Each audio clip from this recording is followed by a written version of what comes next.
میرا جی چاہا میں اپنے بالوں کو نوچنا شروع کر دوں اور یہیں سے واپس بھاگ جاؤں۔ یہ شخص یہاں کیا کر رہا تھا؟ یقیناً دادا جی نے بھیجا ہوگا۔ چلو اگر بھیجا بھی ہے تو اس کا گھر یہاں کیوں تھا؟ ہوٹل کا کمرہ ہونا چاہیے تھا۔ وہ تو ویسے بھی کسی ایک جگہ ٹک کے نہیں رہتا تھا، اسے بزنس پھیلانا تھا، کبھی کہیں تو پھر یہاں کیوں؟ اب کیا وہ یہاں اپنا بزنس پھیلانا چاہتا تھا؟ کئی سوال تھے میرے دماغ میں اور جواب صفر۔ میں ابھی بھی وہیں کھڑی تھی۔ اس نے گہری سانس لی، ٹرالی وہیں چھوڑی، پیچھے آ گیا، پھر میرا ہاتھ پکڑا، مجھے ہوش کی دنیا میں واپس لایا، کہنے لگا چلو، پھر مجھے لے کے باہر آیا جہاں ایک گاڑی کھڑی تھی۔ میری یہ حیرت کی انتہا نہیں رہی جب میں نے اسے گاڑی ڈرائیو کرتے دیکھا۔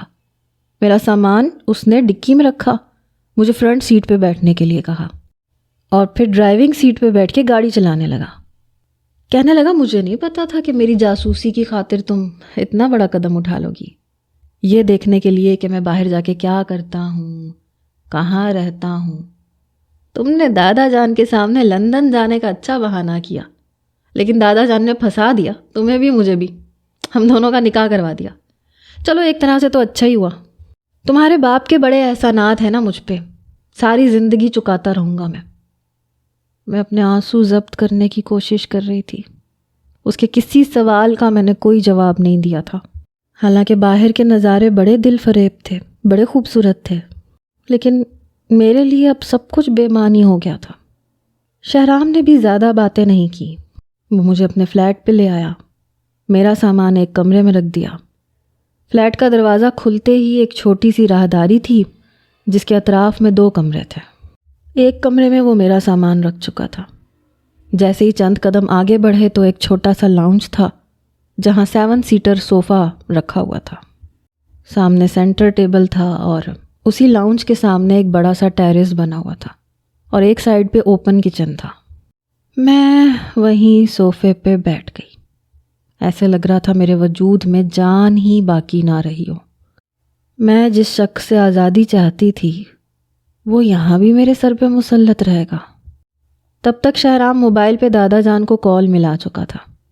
کہنے لگا دادا جان آپ کی پوتی خیریت سے یہاں پہنچ گئی ہے، یہ لیں بات کر لیں۔ یہ کہہ کے اس نے فون میری طرف بڑھا دیا۔ میں نے فون پکڑا، کان پہ لگایا، دادا جان کی چہکتی ہوئی آواز آئی، پہنچ گیا میرا بیٹا، کیسا لگا یہاں پہ تمہیں انگلینڈ؟ میں نے کوئی جواب نہیں دیا۔ وہ کہنے لگے دانیہ تم سے پوچھ رہا ہوں۔ میں نے کہا میں بہت تھک چکی ہوں، میرے سر میں بہت درد ہے، میں بعد میں بات کروں گی۔ یہ کہہ کے میں نے فون بند کر دیا۔ وہ مجھے ہی دیکھ رہا تھا، اپنا ایک ہاتھ اس نے پینٹ کی جیب میں رکھا ہوا تھا اور ایک میں موبائل پکڑا ہوا تھا۔ وہ کہنے لگا فریش ہونا چاہتی ہو تو ہو سکتی ہو، کچھ کھانا چاہو تو فریج میں فروزن آئٹمز موجود ہیں، فرائی کرنے کی زحمت خود کر لینا، کیونکہ میں اس طرح کی نوکری نہیں کرتا کہ تمہارے سامنے یہ سب کچھ پلیٹ میں پیش کروں۔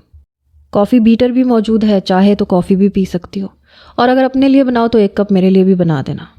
یہ کہہ کے وہ اپنے کمرے میں چلا گیا۔ میرے آنسو بہنے لگے۔ بہتر ہوتا میں اس سے نکاح ہی نہ کرتی، اس سے زیادہ بہتر تو یہ ہوتا کہ میں یہاں آتی نہیں، پاکستان میں داخلہ لے لیتی۔ وہاں مجھے اس شخص کو صرف 8 یا 10 دن برداشت کرنا پڑتا تھا، اور یہاں اس نے کبھی بتایا ہی نہیں تھا کہ وہ انگلینڈ میں اپنے بزنس کی دھاک بٹھانا چاہتا ہے، وہاں کام کر رہا ہے، ورنہ میں یہاں آتی ہی نہیں۔ اس نے کبھی مجھے بتایا ہی نہیں تھا۔ باتوں باتوں میں نے کئی بار پوچھا تھا کہ شہرام بھائی آپ کہاں جاتے ہیں، کیا کرتے ہیں؟ کہنے لگا میں تمہیں بتانا ضروری نہیں سمجھتا، میں تمہارا جواب دہ نہیں ہوں، میرا جہاں دل چاہے گا میں جاؤں گا، تم سے پوچھ کے تھوڑی جاؤں گا یا تمہیں تھوڑی بتاؤں گا۔ ایسے ہی اکھڑ لہجے میں جواب دیتا تھا وہ۔ میں نے اپنے آنسو صاف کیے، اپنے کمرے میں آ گئی، نہا کے اپنے غم کو اور غصے کو کم کرنے کی کوشش کی۔ اس کے بعد باہر آ گئی، فریزر کھولا تو وہاں پہ فروزن آئٹمز موجود تھے۔ میں نے نگٹس نکالے، کباب نکالے، انہیں فرائی کیا، وہی کھانے لگی۔ کافی کی بھی طلب ہو رہی تھی، ٹھنڈ بھی بہت تھی، لیکن میں نے کافی نہیں بنائی کیونکہ میں اگر بناتی تو پھر مجھے اسے بھی دینی پڑتی، اسی لیے میں واپس اپنے کمرے میں آ گئی۔ میں سوچنے لگی میں اسے کہوں گی کہ مجھے یہاں نہیں رہنا، مجھے ہاسٹل میں رہنا ہے، وہ میری یونیورسٹی کے قریب ہے۔ ویسے بھی رات ہو چکی تھی اور میری آنکھوں میں تھکن کی وجہ سے نیند بھی اترنے لگی تھی۔ اگلی صبح جب میں اٹھی تو جیسے ہی کمرے سے باہر آئی وہ اپنے لیے ناشتہ بنا رہا تھا۔ مجھے دیکھ کے کہنے لگا گڈ مارننگ۔ میں نے کوئی جواب نہیں دیا۔ کہنے لگا اپنا ناشتہ تم خود بنا سکتی ہو، جو چاہے کرو، میرے خیال سے تو آج کا دن تم ریسٹ کرو، کل سے یونیورسٹی چلی جانا، اگر میری کسی ہیلپ کی ضرورت ہو تو میں دے سکتا ہوں۔ میں نے کہا جی نہیں، بہت شکریہ۔ کہنے لگا تمہاری مرضی ہے۔ کندھے اچکاتے ہوئے اس نے کہا اور اپنی کافی ٹیبل پہ رکھی، ساتھ میں کچھ سینڈوچز رکھے اور بیٹھ کے کھانے لگا۔ صبح کے 7 بج رہے تھے۔ میں نے کہا آپ کا آفس کتنے بجے کھلتا ہے؟ کہنے لگا میں نے تمہیں پہلے بھی کئی بار کہا ہے میری جاسوسی مت کیا کرو، میرے آنے جانے کی روٹین میرے علاوہ کوئی نہیں جانتا، میں کیا کرتا ہوں کیا نہیں کرتا اس کی خبر صرف مجھے ہی ہے، اور میں ضروری نہیں سمجھتا کہ میں تمہیں یہ بتاؤں۔ میں نے کہا مجھے جاننے میں دلچسپی بھی نہیں ہے، مجھے آپ سے بات کرنی ہے۔ کہنے لگا صرف تب تک کا وقت ہے جب تک میں ناشتہ کر رہا ہوں، بولتی جاؤ میں سن رہا ہوں۔ میں نے کہا مجھے یہاں نہیں رہنا، مجھے ہاسٹل میں رہنا ہے۔ کہنے لگا اتنی آزادی کی اجازت تو میں تمہیں نہیں دوں گا۔ میں نے کہا آپ کون ہوتے ہیں مجھے اجازت دینے اور نہ دینے والے؟ غصے سے میں پھٹ پڑی۔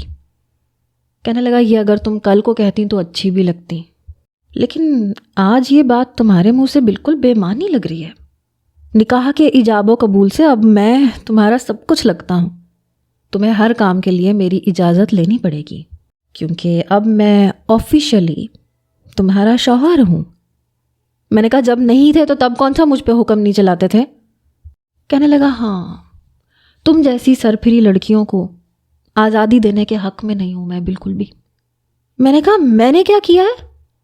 کہنے لگا یہاں آ کے کیوں پڑھنا چاہتی تھی؟ کیا وجہ تھی؟ وہ بھی اکیلے؟ تم کیا سمجھتی تھی میں تمہیں اتنی آزادی دوں گا؟ میرا بس چلے تو تمہاری سانس بھی اپنے قبضے میں کر لوں، تمہیں سانس بھی تمہاری مرضی سے نہ لینے دوں۔ اس وقت اس کا لہجہ، اس کی آنکھیں کچھ اور ہی کہہ رہی تھیں۔ میں شروع سے اس سے ڈرتی تھی، لیکن آج سے پہلے میں نے اس کی ایسی آنکھیں نہیں دیکھی تھی۔ اس کی آنکھوں میں وحشت، نفرت، پتہ نہیں کیا تھا۔ وہ اپنے دانت کچکچاتے ہوئے بڑے غصے سے مجھے کہہ رہا تھا۔ میں چپ سی ہو گئی۔ پھر اس کا تنفس بگڑنے لگا، وہ گہرے گہرے سانس لینے لگا، مجھے یوں دیکھ رہا تھا جیسے میرا گلا گھونٹ دے گا۔ پھر اپنا چہرہ میرے چہرے کے قریب لے کے آیا، کیونکہ میں اس کے برابر میں ہی بیٹھی ہوئی تھی۔ کہنے لگا بڑی مشکل سے تو میں نے فرقان صاحب کی نظر میں اپنا اعتماد قائم کیا ہے کہ انہوں نے آنکھیں بند کر کے تمہیں میرے حوالے کر دیا، اور تمہاری حماقت تمہیں اتنی دور لے آئی، میرے بہت قریب اور فرقان صاحب سے بہت دور۔ اس کی باتیں مجھے بہت عجیب لگ رہی تھیں۔ پھر فوراً سے اس کی نظریں بدلیں، چند منٹ لگے تھے اسے نارمل ہونے میں۔ پھر کہنے لگا کوئی ضرورت نہیں ہے تمہیں ہاسٹل جانے کی، میں تمہیں یونیورسٹی چھوڑ کر آیا کروں گا اور پک بھی میں ہی کروں گا، تم میرے ساتھ آیا جایا کرو گی، اور ذرا بھی اگر تم نے میری بات سے اختلاف کیا تو یاد رکھنا مجھے روکنے والا کوئی بھی نہیں ہے۔ یہ کہہ کے اس نے اپنی کافی کا آخری گھونٹ بھرا، پھر اٹھ کے کھڑا ہو گیا۔ کہنے لگا برتن اٹھا دینا اور دھو بھی دینا، اور ہاں رات کو جب میں آؤں تو کھانا بنا کے تیار رکھنا۔ یہ کہہ کے وہ جا چکا تھا اور میں یوں تھی جیسے پتھر کی ہو چکی ہوں۔ یہ شخص میرے لیے ایک ایسی پہیلی بنتا جا رہا تھا جس کا کوئی سرا میرے ہاتھ میں نہیں تھا۔ مجھے اپنا سانس رکتا ہوا محسوس ہو رہا تھا۔ میں جہاں بیٹھی تھی وہیں کانپ رہی تھی۔ اس کا جو روپ میں نے یہاں آ کے دیکھا تھا، مجھے اس سے خوف سا محسوس ہونے لگا تھا۔ وہ کوئی بگ پلانر تھا، وہ کسی منصوبے کے تحت یہ سب کچھ کر رہا تھا، اور میرے دادا فرقان علی افندی اس لے پالک لڑکے کے ہاتھ مجھے سونپ چکے تھے، جس کی نہ ذات کا پتہ تھا نہ نسل کا پتہ تھا۔ اتنی بڑی غلطی میرے دادا نے کیسے کر دی؟ آنسو میری آنکھوں سے بہہ رہے تھے۔ پتہ نہیں اس کا کیا پلان تھا، کیا چاہتا تھا وہ۔ دادا جی کے سامنے دادا جی کہتے اس کا منہ نہیں تھکتا تھا، اور اب میرے سامنے وہ میرے دادا کا نام لے رہا تھا۔ وہ جو کوئی بھی تھا اچھے ارادے نہیں رکھتا تھا۔ مجھے گھٹن سی ہونے لگی تھی۔ میں نے اپنے آنسو صاف کیے اور جلدی سے کمرے میں آ گئی۔ میرا بیگ ابھی تک ویسے کا ویسے ہی پڑا ہوا تھا۔ میں نے صرف ایک ہی جوڑا نکالا تھا جسے میں نے پہننا تھا۔ میں نے بیگ بند کر کے اپنا پاسپورٹ بھی بیگ میں رکھا اور اپنا ہینڈ پرس اپنے کندھے پہ لٹکایا۔ مجھے ہر صورت یہاں سے جانا تھا، لیکن جیسے ہی میں نے فلیٹ کا مین دروازہ کھولنا چاہا تو میرے ہوش اڑ گئے، کیونکہ دروازہ جی تو ریڈرز، پہلی ایپیسوڈ سے کون ہے جو اگلی سٹوری کا ٹھیک سے اندازہ لگا کے بتا سکے گا؟ جو بھی ٹھیک بتائے گا اس کا نام لاسٹ ایپیسوڈ میں لیا جائے گا۔ تو جلدی تکے لگائیں۔ اللہ حافظ۔